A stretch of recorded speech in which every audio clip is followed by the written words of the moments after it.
Dame i gospodo, poštovani sugrađani, dragi zemljaci, dragi prijatelji, Hercegovine, Hercegovci, svi oni koji ste danas ovde došli po ovom letnom danu, želeo bi pre svega veoma veliku čast za zadovoljstvo da u ime Kulturnog centra Zrenjanina i u ime grada Zrenjanina na neki način sve vas pozdravim i da izrazim veliko zadovoljstvo da danas ovdje u Zrenjaninu imamo promociju knjige našeg uvaženog profesora, doktora Milovana Pecelja, koja govori o hercegovačkim pesnicima i koja će sigurno svima vama ostati u sećanju. Ono što bih želeo pre ove zvanične promocije i pre početka, zamolio bi našeg sveštenika, doktora Mislava Kačarića, da povodom praznika svetih apostola Petra i Pavla, da nam se obrati i da nam da blagoslov.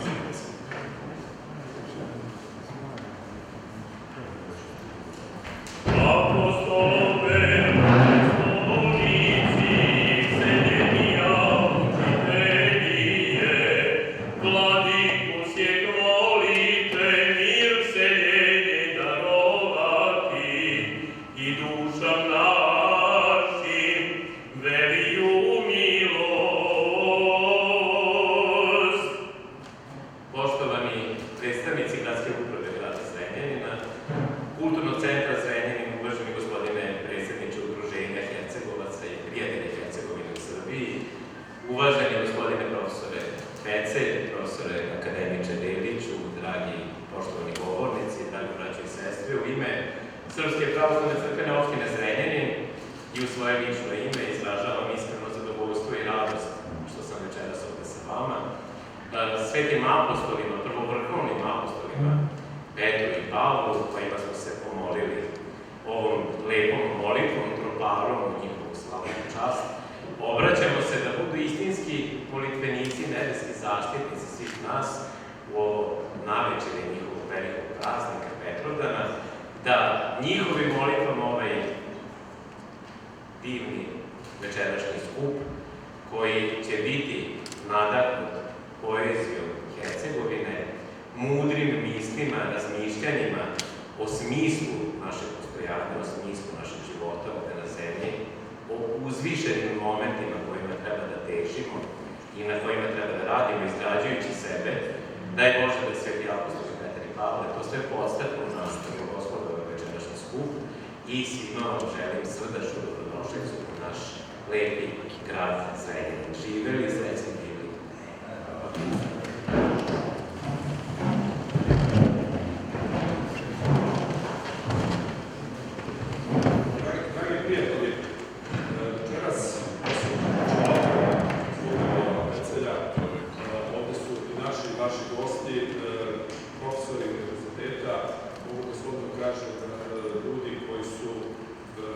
Sad predstavljaju ono što je srž srpske kulture, srpskog obrazovanja i neko za koga sigurno, za koga svi znate i mogu da kažem da je profesor Jovan Delić naš rado viđen gost, neko ko često dolazi u Zrenjanin, naš akademik i ovaj put on će biti u ulozi neko ko govori u ovoj knjizi Milovana Pecelja, profesor Vojko Kovačević, takođe i profesor Željko Drgović koji će govoriti o knjizi Milovana Pecelja, a ono što je isto interesantno i što ćemo prikazati ovde, a to je jedan spot premijerno koji će prikazan biti autor pesme Jovan Aleksandar Janjić, pesme koja govori Ljubim kamen zemlje moje, znači neko ko je iz Valjeva, ponekad iz Hercegovine, a ko je napisao jednu od najvećih pesama, sada savremenih pesama posvećenih Ljublju i Hercegovini.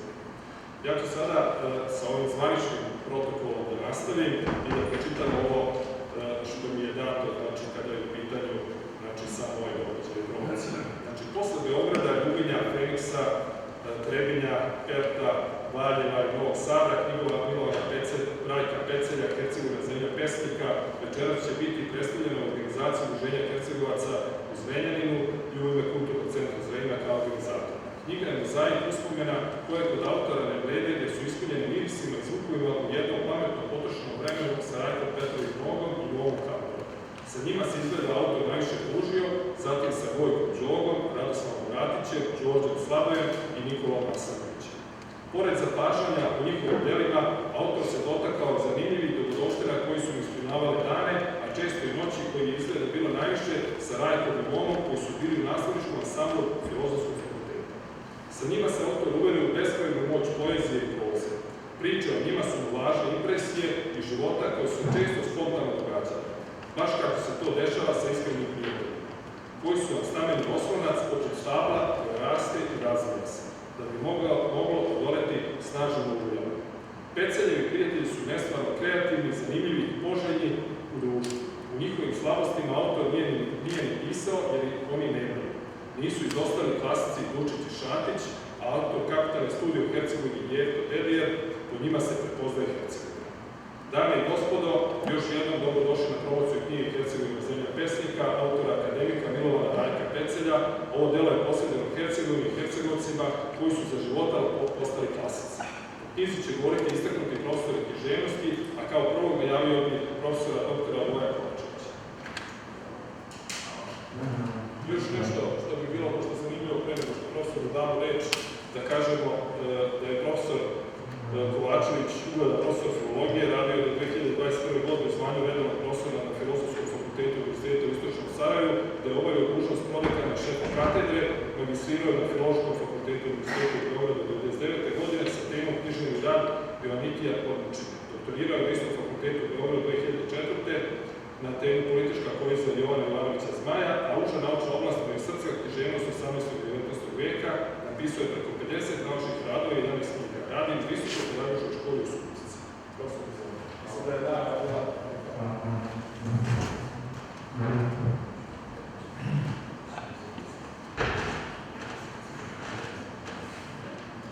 Poštovani Hercegovci i Hercegovke, dame i gosti, čast mi je uopće, zadovoljstvo mi je da večeras mogu govoriti na promociji knjige Milovana Pecelja u ovom divnom gradu i predivnoj sali. Znajući Milovana dugi niz godina, način sam i pratio njegov rad, kako naučnim, tako i književnim. Još negdje pred 20 godina kad je objavio prvu knjigu s trilogije o Jeftu Dedijeru, naš pesnik, jer prijatelj Rajko Nogo, je rekao da pomalo Milovan plivava u vode književne. Pa tako bih i u obraćanju večeras vama u prikazu ove knjige posmatrao sa tog aspekta književnog, jezičkog i stilskog i ujedno vam ukazao na značaj ne samo tih pesnika koje jako dobro znate i sa kojima ste se družili, nego i sa knjigom koju večeras predstavljamo. Ne, kad čitamo neku knjigu, vjerovatno ste i vi svjedoci toga da zamišljamo kako nas tekst vodi ili neka pesma, imamo određenu predstavu o tom autoru, pesniku ili pisu i nerijetko se iznenadimo kada ih upoznamo neposredno. A Milovan imao sreću pa je sa većinom, kao što je rekao gospodin Krstojević, dugi niz godina se druži. Ovaj tekst sam kao radni naslov naslovio Pisac i zemljopisac.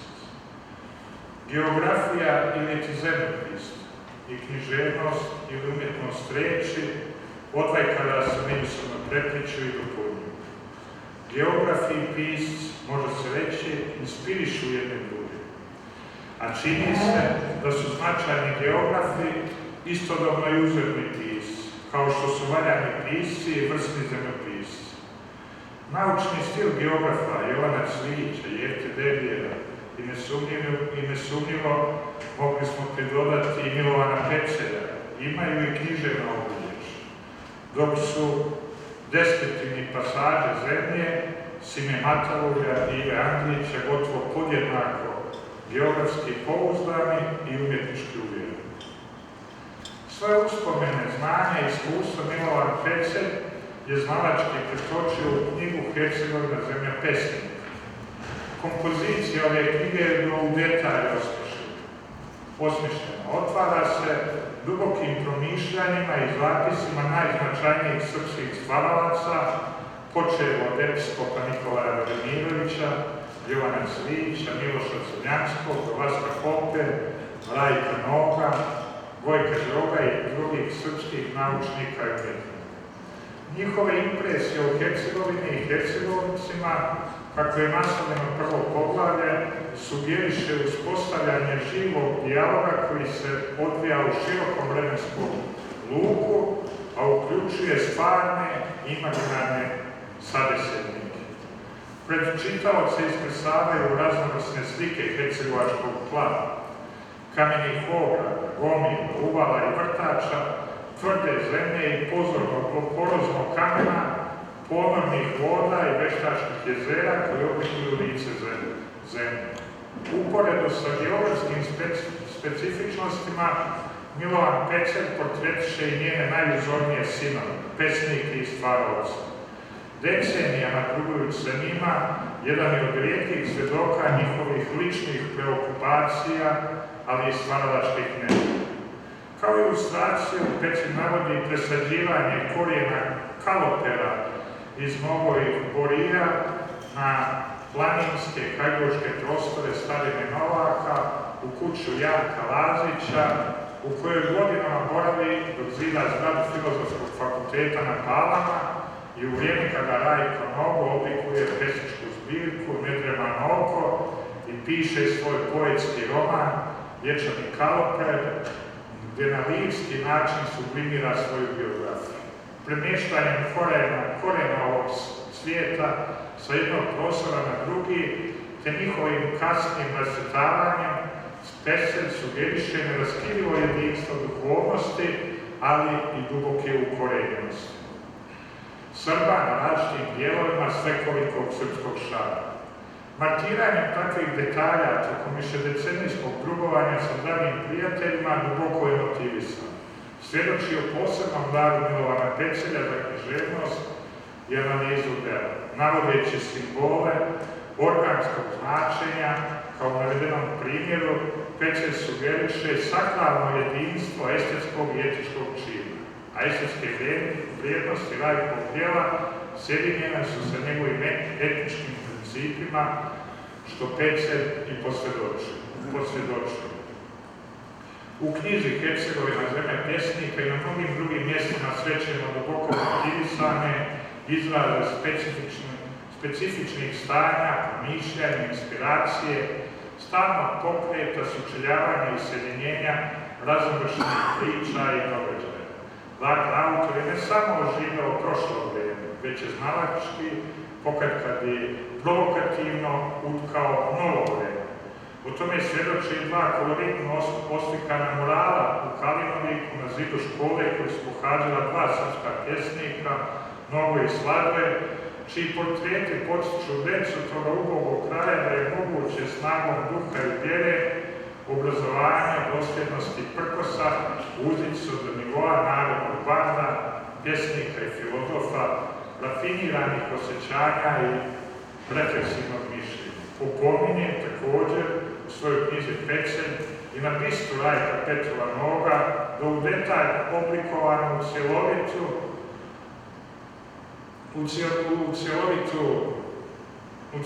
oblik gdje se bronzane linije u zavisnosti od svjetlosti prelamaju kao ponorne vode hercegovačkog kraja i navikuju Rajkovom licu i karakteru, što poput lične konačnice zaustavljivo streme u nebesa. Kompozicijona osmišljenost Peceljeve knjige ogleda se u završnom poglavlju, da se ne zaboravi. Sa dubokim uvidima u istorijska i politička događanja autor ukazuje na ideološka i društveno-politička previranja, manjkavost državotvorne svijesti i prekrajanjem granica.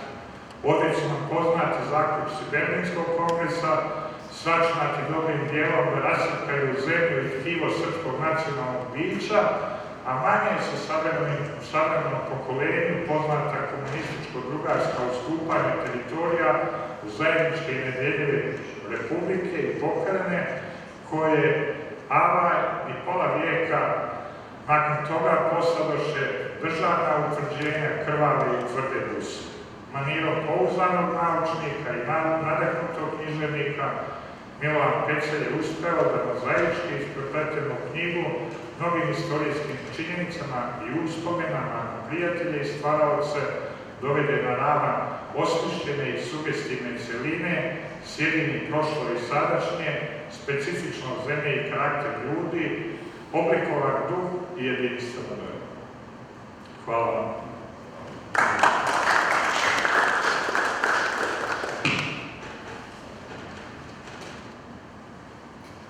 Sad nešto o Jovanu Vučiću. Jovan Vučić je rekao, karakteru Hercegovaca pisao je Jovan Vučić kroz lik junaka njegove studije u profu Savi Vladislaviću Ragozilsku, smatrajući ga za učenje Srbina duhovno koliko je duševno, gibko koliko ponosno, oprezno koliko je ustrašno, što predstavlja karakter Hercegovca poznatog ravnoteže između njegovih pozitivnih i negativnih osobina i sa njegovim skoro jelinskim osjećajem vere. Srbin Hercegovac znači mediteranac, više nego Balkanac. Čovjek mašte koliko realist, a čovjek sna koliko je pozitivni stvaralac. Verujem da su od sviju ljudi u našoj zemlji Hercegovci po prirodi najuštiviji, a najmanje skloni spletkama. Njihova uboga pokrajina napravila ih je skromnim, pobožnim i umerenim. Tu je, kako se uopšte misli, najbolje postignuta ravnoteža među čovekovih vrlina i mana. Ja mislim da je upravo u toj zemlji ponikla naša reč uljudnost, koja bi značila najveći stepen obavezne učtivosti, najviši oblik potpunog izraza krajnjih domašaja blagorodnosti i dobrote. Srbin iz te zemlje nije po svojoj prirodi samo učtiv, nego i topao, srdačan, ljubak i dobrostan. Sad bih najavio profesora doktora Jovana Delića. Dame i gospodo, čast zadovoljstvo mi je da predstavi profesora doktora Jovana Delića, našeg uvaženog akademika i istaknutog profesora Filološkog fakulteta Univerziteta u Beogradu. Profesor Delić je glavni urednik zbornika Matice srpske za književnost i jezik. Akademik Delić je bio redovni profesor Filološkog fakulteta Univerziteta u Beogradu i upravnik katedre za srpsku književnost sa južnoslovenskom književnosti. Bio je profesor na Filozofskom fakultetu u Novom Sadu, kao profesor po pozivu države predavanja na lingvističkim katedrama u Hamburgu, Berlinu, Majhernu, Jeni, Heidelbergu, Frankfurtu, Haleu i Segenu. Radio je kao lektor na Univerzitetu George August u Göttingenu i objavio oko 15 knjiga i preko 800 radova, dobitnih je brojnih prestižnih nagrada. Profesor,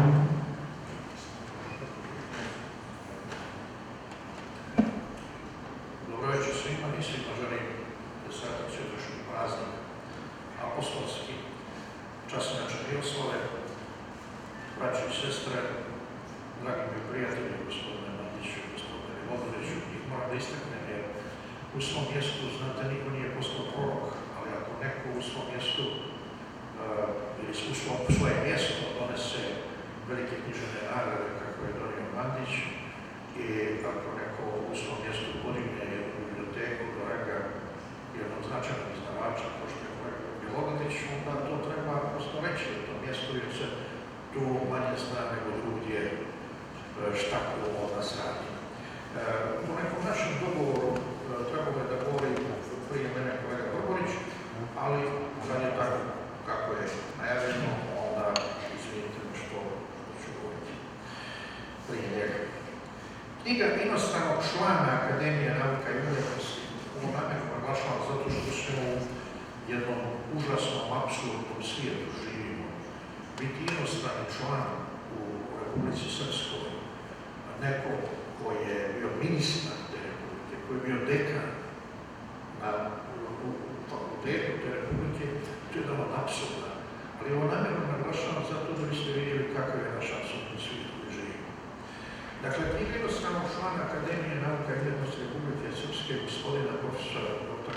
Milovana Pecelja, Hercegovina zemlja pesnika, nije srećom pisana s knjigom naučnim ambicijama. To je njena prednost, jer će se čitati, jer je zanimljiva, za razliku od knjiga iz nauke o književnosti, koje smo pišem ja, koje su po pravilu dosadne. Ona može biti zanimljiva pa i korisna i ljudima koji se bave naukom o književnosti, jer donose lijepe informacije o znamenitim događajima i pjesnicima, jer svjedoči, jer je njen autor, pisac, svjedok pa i saučesnik istovremeno. A takve knjige čitaoci vole, pa je i ova već našla put do brojnih čitalaca. Valjalo bi reći prvo nešto o njenom pisu, ko je on i kako on može pisati u hercegovačkim pjesnicima, ako već nije studirao nauku o književnosti. Može, itekako. Itekako može da autentično svjedoči i sudi. Pecelji su od Ljubinja, po rođenju majstori, dunđeri, najčešće zidari, čim se rodio zna da zida. Kakav je bio i Milovanov otac, Rajko. Iako je rođen u Gajdovu, Milovan danas jednom od najživljih sela u Bačkoj, dakle mjesto koje je postalo prosto primjer jednog razvijenog sela, kojem Hercegovci daju dominantan razvojni pečat. Rođen je 15. decembra 1949. godine. On je mentalitetom ostao Hercegovac, Ljubinjac, usmjeren na roditeljski zavičaj i na velike ljude iz Hercegovine, naučnike i umjetnike. Najviše od svih na Jevka Dedijera, u kome je napisao ocjene knjige i kome je podigao bistu. Ovaj čovjek je to radio. I Jevka Dedijeru podigao bistu. Radio je izgradio Filozofski fakultet na Pavla i kao njegov dekan dovodio najglednije profesore iz cijeloga svijeta, tako reći, iz cijeloga srpstva, to je sasvim izvisno. Često akademike ili buduće akademike.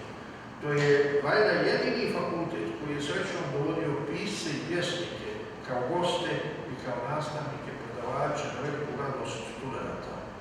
Tako je veliki pjesnik Rajko Petrov Novo bio redovno zaposlen na Filozofskom fakultetu i držao studentima nezaboravne časove, a naročito ocjenu pismene vježbe. Zamislite da nekom od vaše djece drži časove i vježbe Rajko Novo ili ne govorimo o kapu. Korisnije su im bile u te vježbe i ti časovi nego polovina predavanja. Rajko je, ne zaboravimo, bio magistar književnih nauka, ima ogromno književno iskustvo i kao urednik Veselina Maslača u Sarajevu i Bize u Beogradu. Znao je o književnosti i piscima ono što drugi ne znaju i studenti su ga vredno čekali. Ja mali primjer. Rajko mi je poučio da uradim knjigu o rušnom simbolizmu za neku školsku jedinicu koju uređuju u Maslaš. Ja to uradim i sad to su je silnih godina, ja mislim 40 godina. Tražim mi to isto da uradim ovdje u Vuka. Ja to uradim. Ta knjiga se imala eksploziju, tako reći, cijelo. A to je zapravo, to smo Rajko i ja uradili 40 godina, to se nije vidio. Ali šta znači raditi s Rajkom i raditi tada? To je bio reaktiv, prosto nevjerovatno čovjek. Znao je, dakle, književnosti i piscima, ono što drugi ne znaju, i studenti su ga željeli čekati. Momčilo, ovo kako, bio je izuzetan poznavac moderne američke proze, naročito romana, Hemingway i Salinger su bili njegovi omiljeni pisci, a oni su ostavili traga naravno i Kaporove proze. Ova dva upuga siročeta, Kapor i Novo, uživala su u pažnji i ljubavi koju su imali na Palama, zašto su zasluge dekana Pecelja bile nevjerojatne.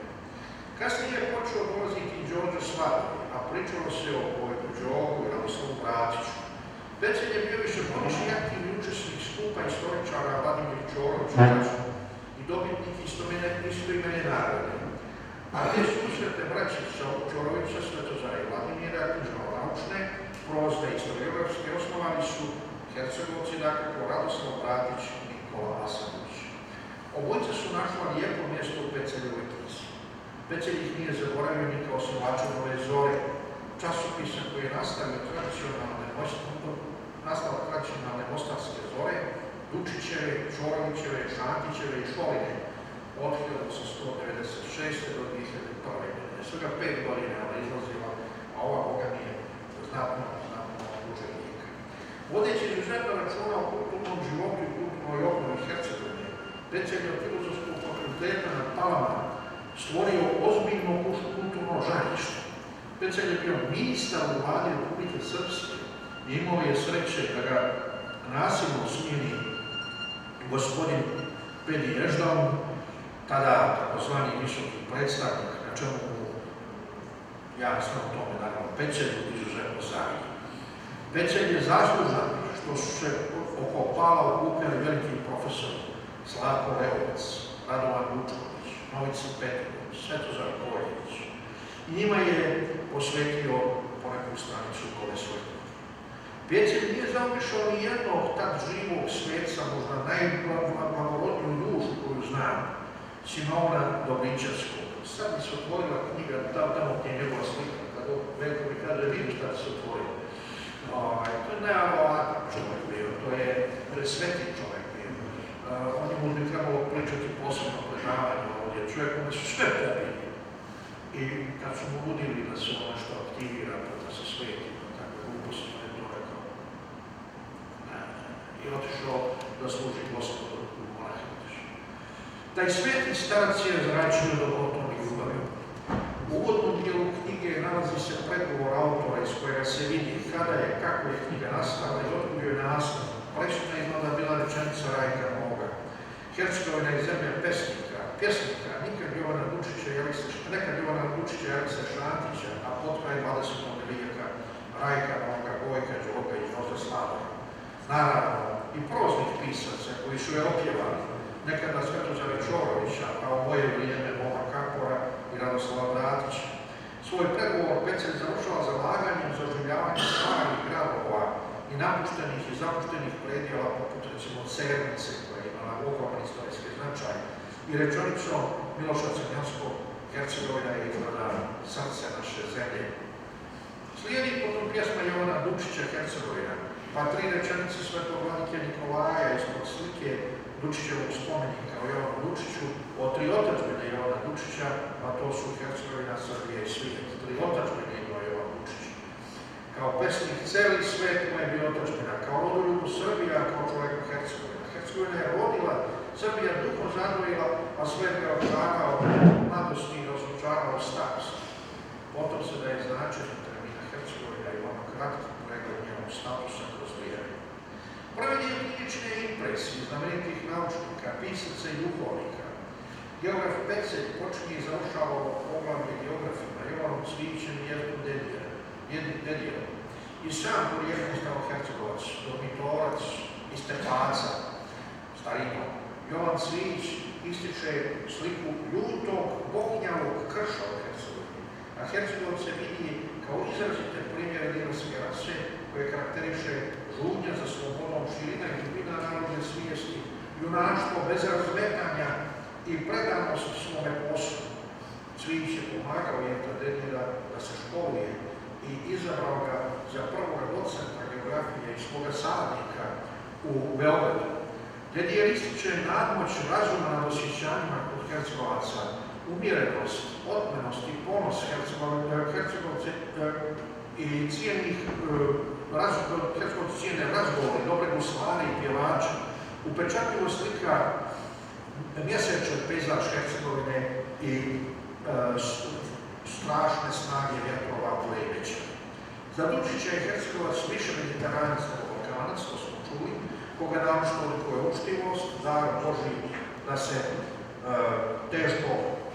koji se teško postiže. Za Ivo Andrića, Hercegovina naročito južna i jugoistočna ima po pravilu dobar svoj ljudi. Zemlja sa mnogo kamena, a malo svega ostalo, ali to malo što rodi hranjivo i plamenito i sa vodom i vazduhom da je zdrave i razumne ljude više svome računu nego osjećanju. Ali njihova računica dobra i sigurna, tako da su prijatniji i korisniji nego mnogi osjećajni ljudi zamagljena razuma i naopake računice. U Hercegovini, kaže Andrić, brže hoda, lakše diše i bolje misli. Na Miloša Crnjanskog Hercegovci ostavili najdublji utisak. Hercegovci i Crnogorci su pravo čudo od muške ljepote.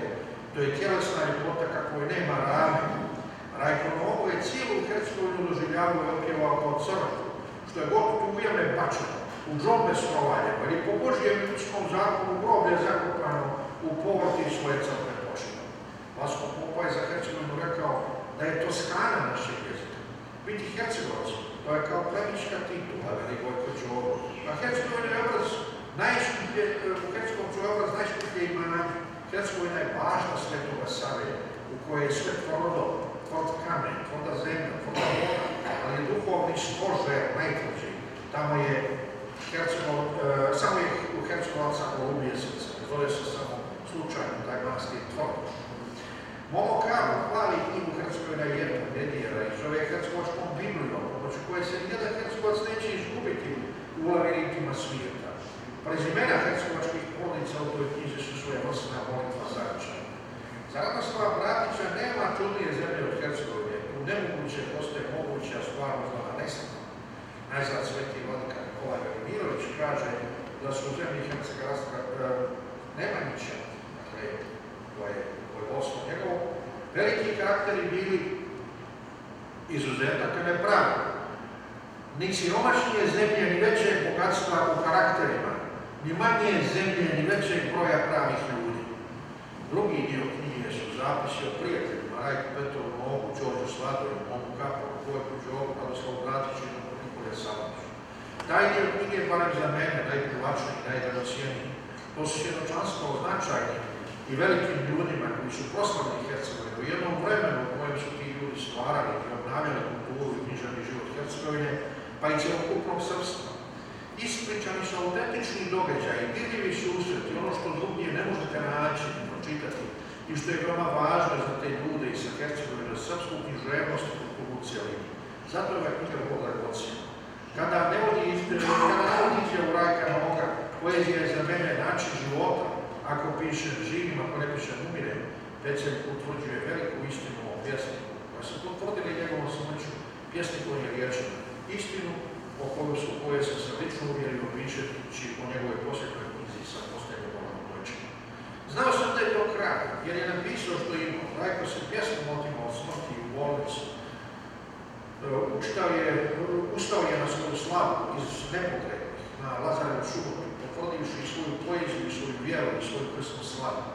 Rajko je na nemoćan način volio Pecelja, znajući udlaku svaku njegovu manu. Pecelj je bio jedan od najpouzdanijih prijatelja i najodanijih Rajkovih. I Rajko je to cijenio veoma. Pecelju nije bilo ništa vrijedno ni teško ručiti za Rajka i od toga nije imao ama baš nikakve koristi. Pecelj je bio s njim na Borijama, na starom kućištu, u Luci, na grobu Rajkovog oca Petra, sa Rajkovi sa sinom u Vladimiru, pa na baš čarši u sred Sarajeva, kada je za to trebalo imati 5 ljudi. Zapis o zasađenom struku Kalopera, o kojoj je bilo riječ u kući blagovornog čovjeka Biljara Janka Lazića, dragocjene za svakog čitavca vrhunskog bivskog romana Ječana Kalopera, koji je Rajko smatrao poemom u prozi. To je jedna od najboljih Rajkovih knjiga i upisujem sebi u zaslugu što je stavio na papir, jer su mu svi govorili šta se sada prepričava svoju poeziju. Profesori iz Beograda su godinama uživali gostoprimstvo u toplom domu Milke i Janka Lazića. Rajko Nogo i Momo Kapor su tu imali popuste za svoje teško podnošljive nestašlike. Hvala im i mrtvima. Pecelj će provesti Rajka i kroz selo Varmušu, gdje je bila udata i pokojna Rajkova tetka Ljubica, sestra Rajkove majke Stanje, po kojoj je Rajko čuvao majčin lik.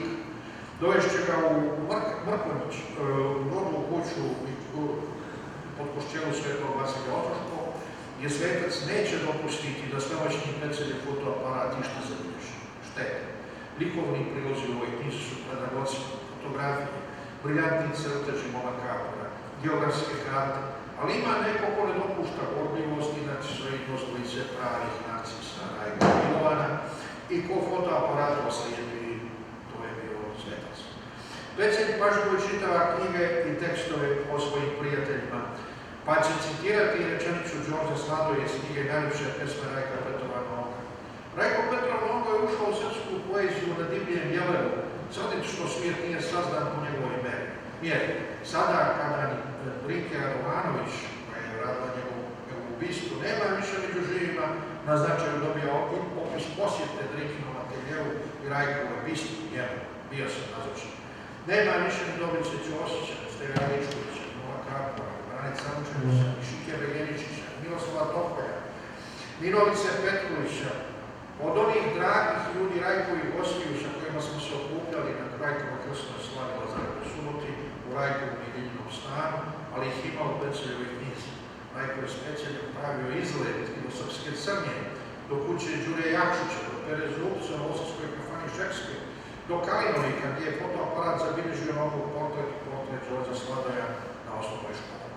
Mnogo i Sladoje prema Pecelju vode živ i intenzivan dijalog o poeziji, tradiciji, o razorkoj zemlji, razornoj zemlji, razornom patriotizmu, o zavičaju, Hercegovini, o razornom podivljanim selima i gradićima.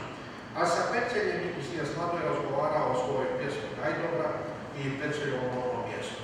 Ljubimci su išli u Gajdobru da beru kukuruz, a nešto kasnije Gajdobran i Ljubinje da oberu smokve. Pecelj citira Sladovu pjesmu o Vukašinu iz Klepaca, koji je natjerao ustašku Peru Boziću, koljača, samo čaklanih 1300 Srba logoraša, rečanicom, pošto ga je porazio. Raditi dijete svoj posao, što je sačuvao zaborava psihijatra dr. Nedo Zec, od koga je pomenuti Pero Bozica, ustaški koljač, zatražio ljekarsku pomoć. Momo Kapor je uz mnoge najveća Peceljeva simpatija. On je dolazio na Pale kao profesor po pozivu. Pozivao ga je dekan Milovan Pecelj na preporuku Rajka Petrova Noga. Pa je Kapor udario živopisni svoj pečat na Filozofski fakultet na Pale. Zanimljiva je Peceljeva razmatranja prezimena Kapora i sela Mirilovića. Sam Bog zna ko su odakle Kapore, a Studo Mandić tvrdi da je loza Kapora pokojni također, upisana u Dečansku Hrisoviju 1335. godine. Loza im se razvila u Milovićima, odakle su se raselili po svijetu. Momo Kapor je za sebe govorio da je akademski slikar i najmi pisac, a veoma je poštovao svoga profesora na Akademiji Nedeljka Gvozdenovića Hercegovca. Bio je čovjek ogromnog šarma i djetinje radosti. Svaki njegov dolazak na Pale bio je praznik. Crtao je gdje stigne i na čemu stigne. Govoreći da je njegovom životu postoje samo dvije stvari koje je radio svaki dan. Crtao je i pušio. Otuda i crtež jedne cigarete iz koje se prema nebu izvija njegov potpis kao dim. Ovo piše na njemu. Život je samo dim. Volio je rijeke, čarobno ih opisivao je, o njima pričao. Već se citira ovu rečenicu. Iznad ušća Save u Dunav vitlaju su oblaci, mešaju magle sa istočnim i zapadnim vetrovima, dramatično gledalisko nebo nalike na veliko poprište neke nebeske bitke. Imao sam čast da učestvujem u promocijama knjiga koje se pamte, pa sa Rajkom i u promociji Kaporove Sarajevske trilogije. Sa Rajkom i Momom nikada nije bilo dosadno, ali je ponekad previše bilo interesantno. U lijepom svijetu spominje se Slavko Leovac, akademik i profesor, antičke književnosti, ljepota čovjek, onako, više od mene za glavu. On je predložio Pecelju angažovanje profesora Novica Petrovića, Branka Milanovića, Radovana Vučkovića u nastavi na Filozofskom fakultetu u Palavu. On je potpisao referat za angažovanje Rajka Noga u nastavi na predmetu tumačenja poezije. To je bio profesor to su bili profesori koji su obnovili katedru za opću i nacionalnu književnost. Čast mi što sam pripadao toj grupi dragocenih ljudi, velikih znalaca i radnika. Stoplinom Pecelj piše o Vojku Đovu, njegovim knjigama i promocijama, o vunenim vremenima i rodnim Vlahovićima, o Đakovanju i Ljačkom pješačenju, o prisustvu Hercegovine u njegovoj poeziji, o kafani Stara Hercegovina i Mokajskim džogovima, smokvama koje se jedu u Jovanjama na slavi, o posjeti rodnom mjestu kneza Lazara i njegove čerke Jelene Prilepac, koja je na Šćepan polju sjedila na vrhu kanjona na kamenom prestolu i posmatrala pivu. Niko od mojih pigana danas ne zna i znam da dva čovjeka znaju da je čerka kneza Lazara stolovala na Šćepan polju. Na Šćepan polje se razvilo nevjerovatan razvoj od prestolnice Srpske do jednog graničnog prelaza između tri srpske države. To je apsolutno naše vremena koje živimo i zbog koga smo srećni. Milovan Pecelj piše u udruženju Ljubinjaca, opisuje Ljubinje i Ljubinsko polje, pa Nevesinje i Nevesince, pa piše o tome, o Miću Ljubibratiću i Žani Merkus koja je govorila pamtite me po ljubavi mojoj, kao da je to stih Ivana Valarića i pamtimo. Zaista je takav stih postoji. Bratići su stara bolnica 1335. godine zavedena u Račansku Krisovu, u Dečansku Krisovu. Radoslav Bratić ima dakle duboke korijene. Izgleda da su Bratići u Brestice doselili iz okoline manastira Sijerevo i iz Meke i Grude, odatle se naselili u Hercegovini selu. Pominju se kao stara Bastela iz Pavutine, kao siroča koji je kao đak stanovao jedno vrijeme u Bilečkom zatvoru. Poklonio je dio nagrade Svetozar Čorović Siročićima. Pecelj ga zna kao osnivača Čorović Susret, Susreta i Nove Zore. Pecelj piše o Nikoli Jasanoviću, nezaboravno kulturnom djelatniku, sve što naši zajednički prijatelji, koji je objedinjavao nacionalno-patriotsko-prosvetiteljski duh i komunističke vrijednosti rodne Hercegovine. Jedan od najznačajnijih kulturnih djelatnika, sudbinski vezanih za Hercegovinu, profesor, publicista, hroničar, pisac osvrta i prikaza, jedan od osnivača Čorović Susreta i Nove Zore, jedan od prosvetnih prvaka i promotora udruženja srpskih domaćina, organizator i inspirator kulturnog života. Objavio je 2 publikacije kroz istočnu Hercegovinu i Bilećana izvod Trebišnice, sve vrste ilustrovane monografije, stvaralac, nacionalni borac i pregalac ogromne energije. Ozbiljne su Vasanovićeve zasluge što se dom kulture Bileći zove Jeftu Dedjevu i što je pred domom Dedjevova pista dar Milovana Pecka. Treći dio knjige o Jeftu Dedjevu u Hercegovini, to je Peceljeva životna tema. Za Jefta Dedjeva Ivanović je rekao da je bio jedan od najpoštenih ljudi koji kada sreo, a Rajko Nogo da nam je kuću sačuvao. Za Moma Kakova da njeva Hercegovina je više od knjige. Jefto Dedjev je upućivao naučnike da čitaju velike pisce kako bi izgradili svoj stil.